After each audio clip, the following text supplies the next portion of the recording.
ابن ثابت کے گھر تھی اور حسان ابن ثابت کے گھر یہ دونوں بہنیں تھیں اور یہ یابور جو ہے یہ کھلا اندر حسان ابن ثابت کے گھر چلا جاتا تھا اور جس وقت کھلا چلا جاتا تھا تو حسان ابن ثابت نے آپ کو پتہ ہے کسی شاعر کو چھوڑا ہوا ہی نہیں تھا وہ انہوں نے توجہ کی تھی اور رسول اللہ علیہ السلام نے بھی کہا تھا ابن رواحہ کو حسان کہ اے حسان اور اے ابن رواحہ تم میری طرف سے مذمت کرو جو لوگ مجھے برا بلا کہتے ہیں اور دیکھنا حضور فرمایا دیکھنا کہ مذمت کرتے ہیں کہیں ایسا نہ ہو کہ میں محمد عربوں کے قبیلے میں موجود ہوں کسی طرح میرے قبیلے کو نہ گالی نکل جائے تو حضرت حسان بن صاحب نے حضور کو کہا تھا حضور آپ دیکھیں گے کہ جس وقت آپ کا غلام بولے گا تو جس طرح آٹے سے بال نکال لیا جاتا ہے میں آپ کے حسب و نسب کو بچاتا ہوا گزروں گا سبحان اللہ سبحان اللہ میں عرض کر رہا تھا تو یہ وجہ یہ ہوئی کہ انہوں نے ہجو کی ہوئی تھی ہر ایک کی جب سب کی ہجو انہوں نے کی ہوئی تھی تو لوگوں نے الزام لگانا شروع کیا کہ یہ حسان ابن ثابت کے گھر میں چلا جاتا ہے یہ ہے وہ ہے ایسا ہے ویسا ہے تو حضور نے ممبر پر چل کر کہا یہ اگر چلا بھی جائے سارے مدینے والوں کے گھر میں کوئی فرق نہیں پڑتا یہ خسی ہے یہ اگر ساروں کے گھر چلا جائے تو اس کو اجازت دی جاتی ہے تو عالی جناب پھر یہ یابور مدینہ والوں کے ساروں کے گھر میں یہ چلے جاتے تھے اور ان کا نام ہی مشہور ہو گیا اور یہ بر زبان رسول اللہ صلی اللہ علیہ وآلہ وسلم ہوا تو آئیے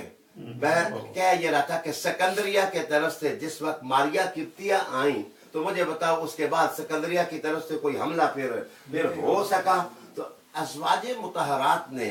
جو ایک دیوار بنا دی اسلام کی تہذیب اور اسلام کے دین کے ارد گرد میں سمجھتا ہوں یہ ان کی خدمات ہیں تو یہ بھی میں عرض کروں کہ سوائے عائشہ صدیقہ کے یہ جتنی بھی خواتین حضور کے حرم میں آئیں ان کی عمریں 40 سال سے زیادہ تھیں کوئی 55 سال کی تھی کوئی 60 سال کی تھی کوئی 50 سال کی تھی اور زیادہ تر بیوہ تھیں جن کے ساتھ رسول اللہ علیہ السلام نے شادیاں کی تو میرے دوست میرے بھائی اگر ازواج مطہرات باہر سے آ کر کے وہ اسلام کی دولت کے ارد گرد انہوں نے چوکیداری کا جو نظام قائم کیا تو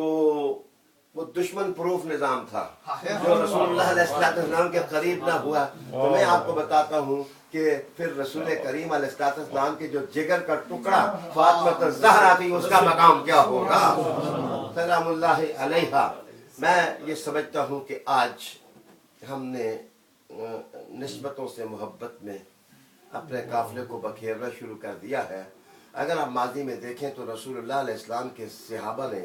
کمپینینز جو تھے رسول اللہ علیہ السلام نے انہوں نے ازواج مطہرات نے اور رسول اللہ علیہ السلام کی آل پاک نے اگر انہوں نے قربانیاں نہ دی ہوتی نا جی تو آج ہمیں کیا تمیز تھی کہ ہم فتوے دیتے پھرتے ہیں کہ یہ فتویٰ یوں ہے یہ فتویٰ یوں ہے یہ فتویٰ یوں ہے ہمیں تو جناب منہ دھونے کا طریقہ بھی نہ آتا اگر ان لوگوں نے قربانیاں دے کر کے رسول اللہ علیہ السلام کا سرمایہ دین ہم تک نہ پہنچایا ہوتا اللہ تعالیٰ نے فرمایا لقد کان لکم فی رسول اللہ اسوۃ حسنہ تمہارے لیے جو کچھ ہے وہ اللہ کے رسول میں ہے نمونہ سونا مٹھا اور اب آخر میں مجھے تو نہیں معلوم تھا کہ میں درس بھی دینا ہے اور الحمدللہ آپ سارے مل کے تو میں نے کہا بجائے ادھر ادھر کی باتیں کر رہے کہ چلو میں قرآن مجید کی تھوڑی سی باتیں آپ کے سامنے کر دوں یہ جو اسوہ ہے نا یہ اسوہ لفظ 3 طرح پڑھا گیا ہے اسوہ اسوہ اور اسوہ اور یہ اسوہ کا معنی ہوتا ہے نمونہ اور اسوہ کا معنی ہوتا ہے امامت جس کو آپ بولتے ہیں لیڈرشپ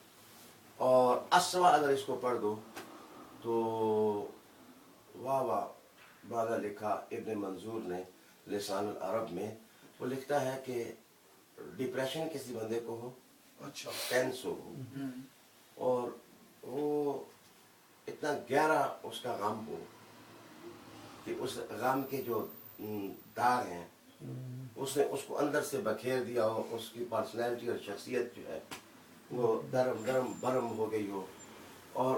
اس کا غم دیوانگی سے قریب پہنچ جائے اتنا ہو اس کا غم